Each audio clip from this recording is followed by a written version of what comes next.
Okay, I'm going to be as brief as possible on this particular subject. This video is going to be about MCNs, one MCN in particular. Before you ask what an MCN is, I'll tell you. An MCN is an acronym for multi-channel networks. Back in the day, MCNs would actually make it so that video gaming YouTube channels could get essentially revenue for making their content. Now, back in the day, there was no way of actually getting partnered through YouTube for video game channels. And there was essentially a split in revenue between the MCN and the person creating content.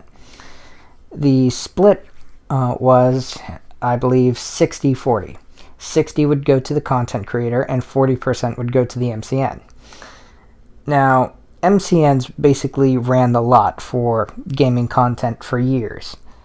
And in about 2011, roughly,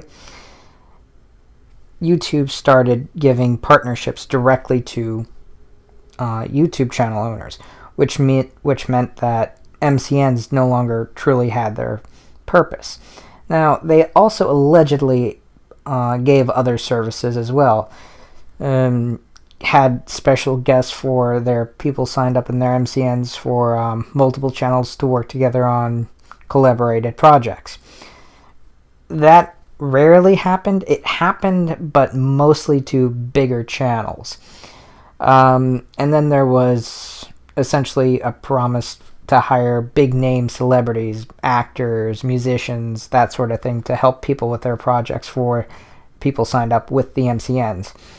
Again, that rarely happened. It happened just frequently enough to actually keep the MCNs from being charged with fraud, but not frequently enough for it to actually be distributed to everyone on an even playing field for all the MCNs signed up. It was essentially really shady. Before you ask, well, how does this affect your channel? How does this affect YouTube? How does this affect your Twitch channel or anything of that nature? I'll tell you. Back in the day, in the early days of my YouTube channel, an MCN approached me. They sent an email.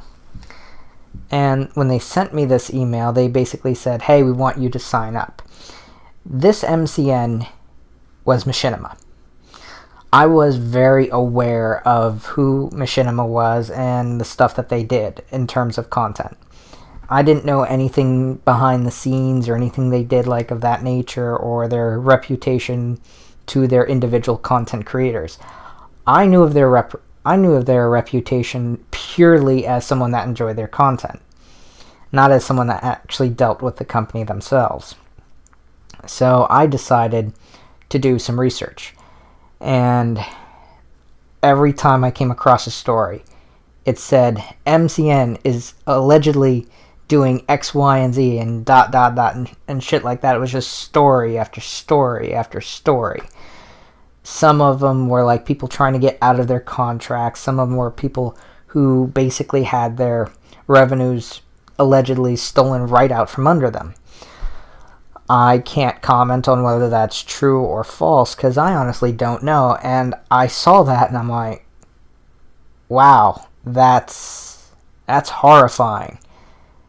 And I sent them a message back saying, okay, what are you doing about all the alleged scandals? Are you trying to fix a situation? Or are you going to court? What's going on? So I wanted to make sure they were on the up and up. Now, if they were a company that had intended to make sure everything was right and doing everything they possibly could to put the fire out, they would have said something along the lines of some cases would be held into non-disclosure agreements as ruled by a court judge, and they would have said stuff like that, and they would have said, we're trying to take care of things behind the scenes, and we're trying to basically fix all disputes. That's not what happened, though. That's not the response I got. I did get a response.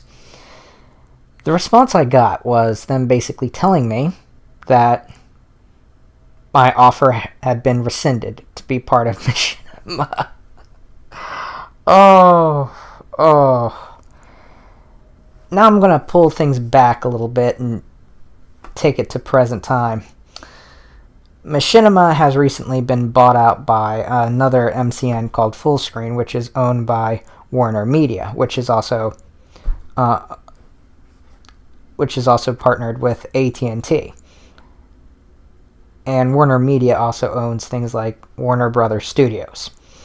Now, if you've seen a movie in your lifetime, chances are you've seen a Warner Brothers movie. And I'm just kind of like sitting back here, and I'm watching this unfold. And people that are in contracts essentially got stuck in limbo. Some people they let go because they weren't what they would actually normally keep for in terms of content, and it wasn't quote-unquote family friendly, or it didn't mesh well with the types of programming they do. Other people they were basically on the fence with, and other people that continued their contracts, just as with Machinima. And I'm sitting at the back of this, and I never signed on with Machinima, so I still own my YouTube channel, I still own my Twitch channel, and while all this is going on, Machinima deletes everything off of their main YouTube channel. Just everything, except for like a few Minecraft videos and some playlists. And I'm watching that, and I'm like thinking, okay, there are people that are losing their livelihoods because of this. There are people whose livelihoods are, stuck in limbo, for lack of a better word. There are people that don't know if they're going to get the same pay as with Machinima, if anything at all. And I'm sitting at the back of this, and I'm not involved in this drama simply because I decided to take 5 to 10 minutes out of my day and do research before signing a contract. Which brings me to my current point. Why am I telling you this? I'm telling you this as a warning from someone that dodged a massive bullet. I did not have to deal with lawyers. I didn't have to worry about who owned my channel. I didn't have to hold my content at ransom, which some YouTubers have, and I won't name names. At that point, I basically got lucky. Many YouTubers and Twitch streamers did not. And before you ask, before you say anything like, oh, well, how do you know Twitch streamers got involved? Because there are people that are streaming on Twitch that have had YouTube channels before Twitch was a thing. So I know it's affecting them. I know it's not affecting every Twitch streamer, but enough. My whole thing is that this is a warning about signing on with major companies. You see, if you take 5 to 10 minutes out of your day and research, or do any research before signing a contract, you can prevent yourself from making a massive mistake. That's what I did. Now, from my position, from seeing all that stuff, it must be horrifying for people whose livelihoods are being essentially sitting on the edge of a needle. They're walking on eggshells, wondering whether or not they're going to have the power turned on. Ooh, that has to be a difficult thing to go through. And add on top of that, the content that was just deleted off their channel means that people that did work for them previously had their entire resume, for lack of a better word, just deleted, gone. All those years of experience, anything that they could point to for things that they did professionally, just flushed down the shitter. And I'm sitting here with all my content on my YouTube channel still up. Yeah, some of it's blocked in some countries and shit like that, but for the most part, it's still there. I can still access it. I can still, if need be, download it to my computer and show an employer that if I got into the field professionally. What Machinima did and how they went about it was unethical. I'm not going to fucking defend them. They should have given out hard copies of all the stuff that people did for them over the years before just shutting it down. How they went about this was unprofessional. Now, I get to sit back and I get to watch this from the position of a viewer. Viewers rarely have any kind of stake in this. And I'm a content creator.